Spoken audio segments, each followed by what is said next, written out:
Sagging skin, open pores, pigmentation ಅಂದ್ರೆ ಬಂಗು ಬರೋದು ಹೋಗೋದು ನಿಮ್ಮ ಮುಖದಲ್ಲೂ ಆಗ್ತಾ ಇದ್ರೆ, ಕಣ್ ಹತ್ರ, ಲಿಪ್ಸ್ ಹತ್ರ ಹೀಗೆ ನೆರಿಗೆ ಬೀಳ್ತಾ ಇದ್ರೆ, ಇದೆಲ್ಲ ನಿಮ್ಗೆ ತಿಳಿಸತ್ತೆ ನಿಮ್ಗೆ ವಯಸ್ಸಾಗ್ತಿದೆ ಅಂತ. ಇದೆಲ್ಲ ಆ ದೇವರು ಸೃಷ್ಟಿ ಮಾಡಿದ್ದು, ಇದನ್ನ ಯಾರು ತಡೆಯಕ್ಕಾಗಲ್ಲ. ಬಟ್ ಇದನ್ನ ಸ್ವಲ್ಪ ವರ್ಷ ಮುಂದಕ್ಕೆ ಹಾಕ್ಬೋದು. ಟ್ರೀಟ್ಮೆಂಟ್ ಸರ್ಜರಿಗಳಿಂದ ಅಲ್ಲ, ನ್ಯಾಚುರಲ್ ರೆಮಿಡೀಸ್ಗಳಿಂದ ನಾವು ನಮ್ಮ ಸ್ಕಿನ್ ಅನ್ನ ಮನೆಯಲ್ಲೇ ಯೂಸ್ಫುಲ್ ಮಾಡಬಹುದು. ವಯಸ್ಸಾಗೋದರ ಕ್ಷಮತೆಯನ್ನ ಕಡಿಮೆ ಮಾಡಬಹುದು. ಬಂಗು, ಮೆಲಾಸ್ಮಾವನ್ನ ಕಡಿಮೆ ಮಾಡ್ಕೊಳ್ಬಹುದು. ಹಾಗೆ ನೆರಿಗೆ ಬೀಳೋದನ್ನ ನಿಧಾನ ಮಾಡ್ಕೊಳ್ಬಹುದು. ಅಂದ್ರೆ ಯಾರು ಬೇಡ ಅಂತಾರೆ ಹೇಳಿ? ಕೆಲವ್ರಿಗಂತೂ 20-25ನೇ ವಯಸ್ಸಿಗೆನೆ ಬಂಗು, ಮೆಲಾಸ್ಮಾ, ಸ್ಕಿನ್ ರಿಲೇಟೆಡ್ ಎಲ್ಲಾ ಪ್ರಾಬ್ಲಮ್ಸ್ ಬಂದು ಚರ್ಮ ಸುಕ್ ಆಗೋದಕ್ಕೆ ಶುರು ಆಗುತ್ತೆ. ಸ್ಮೈಲ್ ಲೈನ್ಸ್, ಕಣ್ಣ ಹತ್ರ ರಿಂಕಲ್ಸ್ ಬೀಳೋದು ಅದೆಲ್ಲ ಶುರು ಆಗುತ್ತೆ. 25 ವಯಸ್ಸಾಗಿದ್ರು 40 ಏಜ್ ಆದವ್ರು ಹಾಗೆ ಕಾಣಿಸ್ತಿರ್ತಾರೆ. ಸೊ ಇವತ್ತಿನ ಈ ವಿಡಿಯೋದಲ್ಲಿ ನಿಮ್ಗೆಲ್ಲರಿಗೂ ಸೊಲ್ಯೂಷನ್ ಸಿಗುತ್ತೆ. ಸೊ ಬೇಗ ಚಾನೆಲ್ ನ ಸಬ್ಸ್ಕ್ರೈಬ್ ಮಾಡ್ಕೊಳ್ಳಿ. ನಾನು ಇದೇ ರೀತಿಯ ಹೋಮ್ ರೆಮಿಡೀಸ್ ನ ಹೇಳ್ತಾ ಇರ್ತೀನಿ. ನಿಮ್ಮ ಸ್ಕಿನ್ ಮನೆಯಲ್ಲೇ ಕುತ್ಕೊಂಡು ಯೂತ್ಫುಲ್ ಅಂಡ್ ಯಂಗ್ ಆಗಿ ಮಾಡ್ಕೊಳ್ಳೋದು ಹೇಗೆ ಅನ್ನೋದನ್ನ ತಿಳಿಸ್ತಾ ಇರ್ತೀನಿ. So let's get started. ಮೊದಲಿಗೆ ನೀವು ನಿಮ್ಮ ವಯಸ್ಸಾಗೋದನ್ನ ಕಡಿಮೆ ಮಾಡಬೇಕು ಅಥವಾ ನಿಲ್ಲಿಸಬೇಕು, ನಿಧಾನ ಮಾಡಬೇಕು ಅಂತಂದ್ರೆ ಫಸ್ಟ್ ನಿಮ್ಮ ಡಯಟ್ ಇಂಪಾರ್ಟೆಂಟ್. ಚೆನ್ನಾಗಿ ನೀರು ಕುಡಿಬೇಕು, ಒಳ್ಳೆ ಡಯಟ್ ಅನ್ನ ತಗೋಬೇಕು, ಪ್ರೋಟೀನ್ ಇರುವಂತ ಆಹಾರವನ್ನ ಹೆಚ್ಚಾಗಿ ತಿನ್ಬೇಕು. ಅಂಡ್ ಸಿಕ್ಕಿದೆಲ್ಲ ಕ್ರೀಮ್ ಅನ್ನ ಹಚ್ಚೋದನ್ನ ಬಿಡ್ಬೇಕು. 10 ರೂಪಾಯಿ, 20 ರೂಪಾಯಿ, 15 ರೂಪಾಯಿ ಕೊಟ್ಟು ಕ್ರೀಮ್ಸ್ ಅನ್ನ ತಗೊಂಡ್ ಬರ್ತಿರಲ್ಲ, ಅದೇ ಕ್ರೀಮ್ಸ್ ನಿಮ್ಮ ಸ್ಕಿನ್ಗೆ ಅಷ್ಟೆಲ್ಲ ಹಾನಿಕಾರಕ ಆಗ್ತಿರೋದು. ಅದರಲ್ಲಿ ಯಾವೆಲ್ಲ ಕೆಮಿಕಲ್ಸ್ ಅನ್ನ ಹಾಕಿರ್ತಾರೆ ಅಂತ ಹೇಳ್ಬಿಟ್ಟು ನಾವು ಬೈಕೋಟ್ ಸಹ ಮಾಡಕ್ಕಾಗಲ್ಲ. ಈ ಕ್ರೀಮ್ಸ್ ಅನ್ನ ಯೂಸ್ ಮಾಡೋದ್ರಿಂದ ಲಾಭಕ್ಕಿಂತ ಜಾಸ್ತಿ ನಷ್ಟನೇ ಸಿಗೋದು. ಸೊ ಆ ಕ್ರೀಮ್ಸ್ ಅನ್ನ ಹಚ್ಚೋದನ್ನ ಬಿಡಿ ಫಸ್ಟ್. ಅಂಡ್ ನೀವು ತುಂಬಾನೇ ಖುಷಿಯಾಗಿರ್ಬೇಕು, ಸ್ಟ್ರೆಸ್ ತಗೊಳ್ಬಾರ್ದು, ನಗ್ನಗ್ತಾ ಇರಬೇಕು. ಈ 4 ನಿಮ್ಮ ಲೈಫ್ ಅಲ್ಲಿ ನೀವು ಅಳವಡಿಸ್ಕೊಂಡ್ರೆ ನಿಮ್ಮ ಪ್ರಾಬ್ಲಮ್ 50% ಇಲ್ಲೇ ಸಾಲ್ವ್ ಆಗತ್ತೆ. ಅಂಡ್ ನಾವು ಮಾಡೋ ರೆಮಿಡೀಸ್ ಗಳ ರಿಸಲ್ಟ್ ಫಾಸ್ಟ್ ಆಗತ್ತೆ, ರಾಕೆಟ್ ಸ್ಪೀಡ್ ಅಲ್ಲಿ ರಿಸಲ್ಟ್ ಸಿಗತ್ತೆ. ಟೋಟಲ್ ಆಗಿ 3 ಸ್ಟೆಪ್ಸ್. ನಂಬರ್ 1, ನಿಮ್ಮ ಫೇಸ್ ಅನ್ನ ಒಂದು ಮೈಲ್ಡ್ ಫೇಸ್ ವಾಶ್ ನಿಂದ ಅಥವಾ home made face wash powder ಇದ್ರೆ ಇನ್ನೂ ಬೆಸ್ಟ್. ಆ ಫೇಸ್ ವಾಶ್ ಪೌಡರ್ ನ ಯೂಸ್ ಮಾಡಿ ನಿಮ್ಮ ಫೇಸ್ ಅನ್ನ ಚೆನ್ನಾಗಿ ಕ್ಲೀನ್ ಮಾಡ್ಕೊಳ್ಳಿ.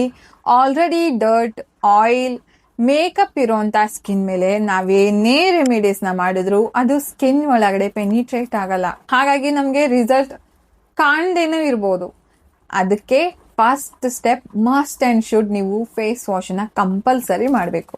ಇದಾದ್ಮೇಲೆ ಒಂದು ಮಸಾಜಿಂಗ್ ಕ್ರೀಮ್ ಅನ್ನ ಪ್ರಿಪೇರ್ ಮಾಡ್ಕೊಳ್ಳಿ. ಫಸ್ಟ್ ಒಂದು ಬೌಲ್ಗೆ 1 ಟೇಬಲ್ ಸ್ಪೂನ್ ಅಷ್ಟು ಆಲೋವೆರಾ ಜೆಲ್. ನಾನು ಇಲ್ಲಿ ಮನೆಯಲ್ಲೇ ಮಾಡಿರುವಂತ ಆಲೋವೆರಾ ಜೆಲ್ ನ ಯೂಸ್ ಮಾಡ್ತಾ ಇದ್ದೀನಿ. ನಿಮ್ ಮನೇಲಿ ಯಾವ ಆಲೋವೆರಾ ಜೆಲ್ ಇದೆಯೋ ಅದನ್ನೇ ಬಳಸಬಹುದು. ನೆಕ್ಸ್ಟ್ ಇದಕ್ಕೆ 1 ಟೇಬಲ್ ಸ್ಪೂನ್ ಅಷ್ಟು ಹಸಿ ಹಾಲನ್ನ ಹಾಕೊಳ್ಳಿ. ಹಸಿ ಹಾಲು ನಮ್ಮ ಚರ್ಮಕ್ಕೆ ಅಮೇಝಿಂಗ್ ನ್ಯೂಟ್ರಿಷನ್ ಅನ್ನ ತಂದ್ಕೊಡುತ್ತೆ. ನಿಮ್ಮ ಸ್ಕಿನ್ ಬೇಬಿ ಸಾಫ್ಟ್ ಸ್ಕಿನ್ ಮಾಡುತ್ತೆ. ಇನ್ಸ್ಟೆಂಟ್ ಆಗಿ ನಿಮ್ಮ ಸ್ಕಿನ್ ಬೇಬಿ ಸಾಫ್ಟ್ ಸ್ಕಿನ್ ಆಗುತ್ತೆ.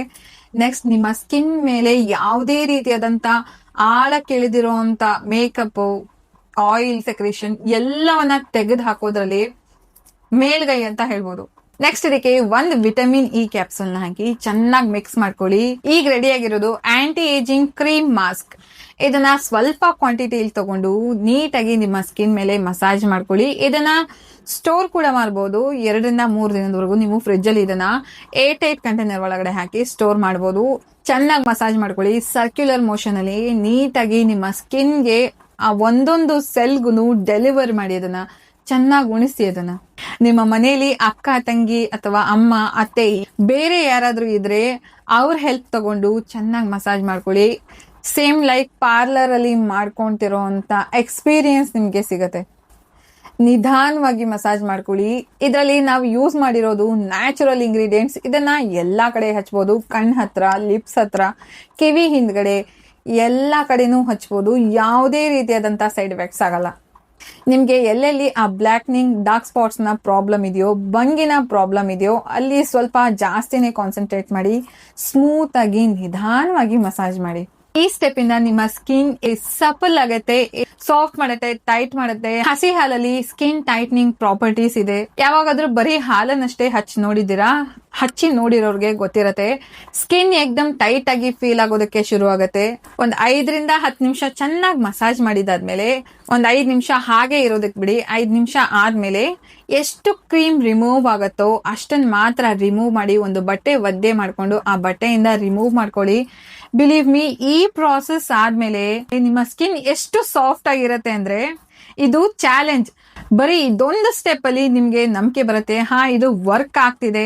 ದೆನ್ ಇದು ಸ್ಟೆಪ್ ನಂಬರ್ 3, ವಿಟಮಿನ್ C+A ನ ಡೋಸ್ ನಿಮ್ಮ ಸ್ಕಿನ್ ಗೆ ನೀವು ಕೊಡಬೇಕು. ಮಾರ್ಕೆಟ್ ಅಲ್ಲಿ ಸಿಗೋ ಕೆಲಸ ಮಾಡುವಂತ ವಿಟಮಿನ್ A+C ಸೀರಮ್ ಗಳ ರೇಟ್ ಎಷ್ಟಂದ್ರೆ ತುಂಬಾನೇ ರೇಟ್ 4,000 ದಿಂದ 8,000 ರೇಂಜ್ ಅಲ್ಲಿ ಸಿಗತ್ತೆ.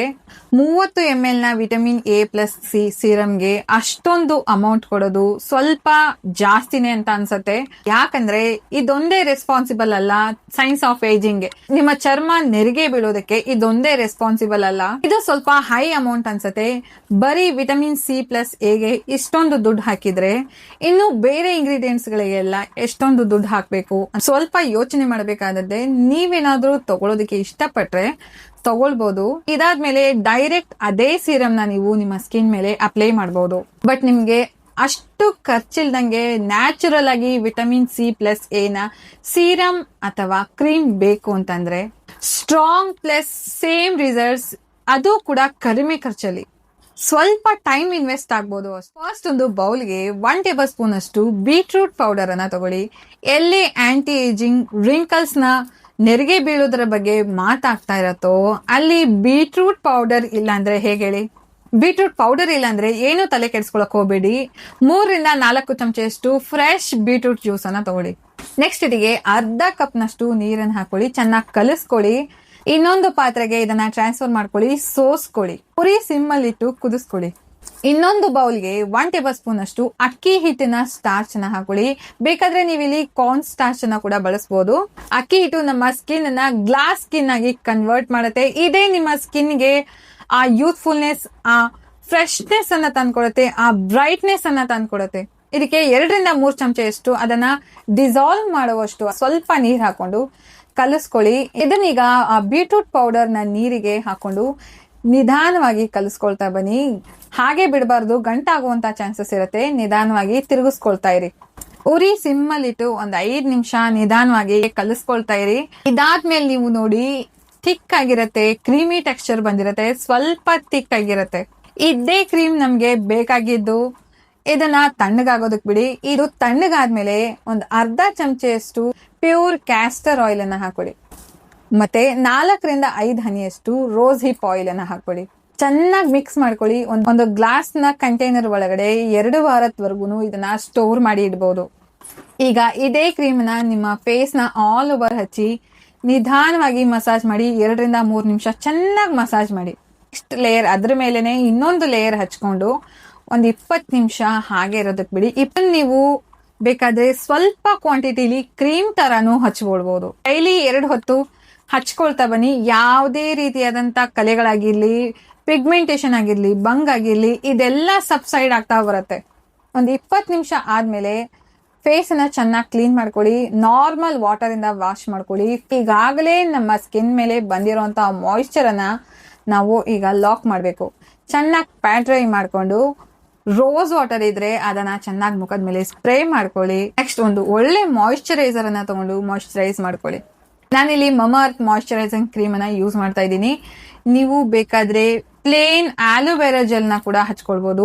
Same benefits ತಂದ್ಕೊಡತ್ತೆ. ಇದಾದ್ಮೇಲೆ ನಿಮ್ಮ ಮುಖದ ಮೇಲೆ ಆ ಶೈನ್ ನೋಡಿ ನೀವೇ ಶಾಕ್ ಆಗ್ತೀರಾ. ಸೊ ಡೆಫಿನೆಟ್ಲಿ ಒಂದ್ಸರ್ತಿ ನಾನ್ ಹೇಳ್ತಿದ್ದೀನಿ ಅಂತ ಹೇಳ್ಬಿಟ್ಟು ಒಂದ್ಸರ್ತಿ ಟ್ರೈ ಮಾಡಿ. ಟ್ರೈ ಮಾಡಿದಾದ್ಮೇಲೆ ಕಮೆಂಟ್ ಬಾಕ್ಸ್ ಅಲ್ಲಿ ಬಂದು ರಿಸಲ್ಟ್ ಅನ್ನ ತಿಳಿಸೋದನ್ನ ಮಾತ್ರ ಮರಿಬೇಡಿ. You will be surprise with this results. One application ಅಲ್ಲಿ ಇಷ್ಟು ಅಮೇಸಿಂಗ್ ರಿಸಲ್ಟ್ಸ್ ಅಂತ ಹೇಳ್ಬಿಟ್ಟು ನೀವೇ ಆಶ್ಚರ್ಯ ಪಡ್ತೀರಾ, ಶಾಕ್ ಆಗ್ತೀರಾ. ಇದನ್ನ ನೀವೇ ನಿಮ್ಮ ಕಣ್ಣಾರೆ ನೋಡ್ತೀರಾ. And there is no side effects. So ವಿಡಿಯೋನ ಇಲ್ಲಿವರೆಗೂ ನೋಡಿದೀರಾ ಅಂದ್ರೆ ವಿಡಿಯೋಗೊಂದು ಲೈಕ್ ಕೊಡಿ ಅಂಡ್ ಚಾನೆಲ್ ನ ಸಬ್ಸ್ಕ್ರೈಬ್ ಮಾಡ್ಕೊಳ್ಳೋದನ್ನ ಮರಿಬೇಡಿ. ಸೊ ಸಿಗ್ತೀನಿ ಮುಂದಿನ ಅಮೇಸಿಂಗ್ DIY ವಿಡಿಯೋದಲ್ಲಿ. ಅಂಟಿಲ್ ದೆನ್ ಟೇಕ್ ಕೇರ್, ಬಾಯ್.